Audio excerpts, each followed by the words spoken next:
తెలంగాణను ఒక క్యాసినోగా మార్చిన కేటీఆర్ కథ మీకు చెప్పాల్సిన అవసరం ఉంది. పొద్దుగాలు లేస్తే శుద్ధులు చెప్తున్నాడు కేటీఆర్. ఇవాళ తన మిత్రుడు పోచంపల్లి శ్రీనివాసరెడ్డికి సంబంధించిన ఫామ్ హౌస్లో జరుగుతున్న అత్యాధునిక హంగులతో నీకు సింగపూర్లో, గోవాలో, నేపాల్లో, లేకపోతే థాయిలాండ్లో ఇంకేముంటాయి ఇట్లాంటి క్యాసినోలు నడిపి, శ్రీలంక, ఇట్లాంటి వాటిల్లో ఎక్కడ దొరకని కోళ్ళ పందాలు లాంటివి కూడా మీకు పెరుగు కూడా నట ఎక్కడ దొరకని కోళ్ళ పందాలు కూడా మీకు ఇక్కడ అత్యధిక సంఖ్యలో పాల్గొనడానికి చౌక ధరలో దొరకబడుతుంది. అది కేటీఆర్ మిత్రుని ఫామ్ హౌస్లో. ఈరోజు ఆయనకు నోటీసులు కూడా పంపించినట్టుంది పోచంపల్లి శ్రీనివాసరెడ్డి గారికి. A1గా తను ఉన్నాడు. ఆయన ఎవరు అంటే కేటీఆర్ మిత్రుడు. పెద్దల సభకి ఎన్నికైన ఎమ్మెల్సీకి సంబంధించిన ఫామ్ హౌస్లో ఇంత పెద్ద ఎత్తున అసాంఘిక కార్యక్రమాలకు నిలువుగా ఉంటే వీళ్ళు మాట్లాడితే పొద్దుగాలు లేచి నీతులు చెప్తూ ఉంటారు.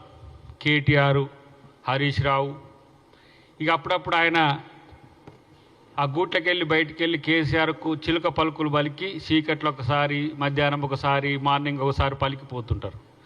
నేను అంటున్నా, మా ప్రభుత్వానికి కూడా విజ్ఞప్తి చేస్తున్నా, దీనికి సంబంధించిన అంశంలో నిజానిజాలు ప్రజలకు తెలియాల్సిన అవసరం ఉంది. ప్రత్యేకించి కేటీఆర్ ఈ రాష్ట్రాన్ని అధోగతి పాలు చేయడానికి చేసిన చర్యలు ఏవైతే ఉన్నాయో అవి మనం చెప్పుకోవడానికి కూడా ఇబ్బందికరంగా అయ్యే పరిస్థితులు వచ్చినాయి. వాళ్ళ బామ్మార్ది ఇంట్లో పార్టీ అవుతుంది, దాంట్లో కొకాయిన్ దొరుకుతుంది. కొకాయిన్ దొరికితే ఎట్లా మాట్లాడుతున్నారు వాళ్ళంటే, అరే పార్టీ చేసుకుంటే ఇంత డ్రగ్స్ తీసుకోరానండి అన్నట్టుగా మాట్లాడుతున్నారు. అంటే ఏదో మనము ఇంట్లో సంబరం చేసుకుంటే నాన్ వెజ్ తిన్నట్టుగా, అరే ఏంటండి డ్రగ్స్ ఆ మాత్రం తీసుకోవడం కూడా తప్పేనానండి అంటట్టుగా మాట్లాడుతున్న పరిస్థితి మనకు కనపడుతున్నది. ఈరోజు పబ్బులు దాదాపు 90 పైచిలకు పబ్బులు, మేజర్ పబ్స్ ఇవాళ తెలంగాణలో రావడానికి కూడా కేటీఆర్ కారణం. అప్పుడు ముఖ్యమంత్రి గారు బాగా నాకు గుర్తుంది, సే నో టు డ్రగ్స్ అని చెప్పి మనం వైట్ ఛాలెంజ్ తీసుకుందామని చెప్పి ఛాలెంజ్ చేసిరితే ఆయన పరువు నష్టం దావా కింద హైకోర్టుకు పోయిన చరిత్ర. ఎట్లా నేను డ్రగ్స్ తీసుకున్నా అని చెప్పి ప్రచారం చేస్తున్నారు, నా పరువు పోతున్నదని చెప్పి హైకోర్టుకు పోయి స్టే తెచ్చుకున్న పరిస్థితి ఉన్నది. ఇలా ఏసీబీ దొంగ, ఇలా కేటీఆర్ ఆయన ఏసీబీకే టెస్ట్ చేస్తుంటాడు, మీరు కరెక్ట్గా ఉన్నారా లేరా అని. ఏది బ్రహ్మానందం టెస్ట్ చేస్తుంటే కాక, అలీ కాక ఏ మిషన్ టెస్ట్ చేసినట్టు ఆయన ఏసీబీనే టెస్ట్ చేస్తుంటాడు. ఇది మొదలు కేటీఆర్ గుర్తుపెట్టుకో.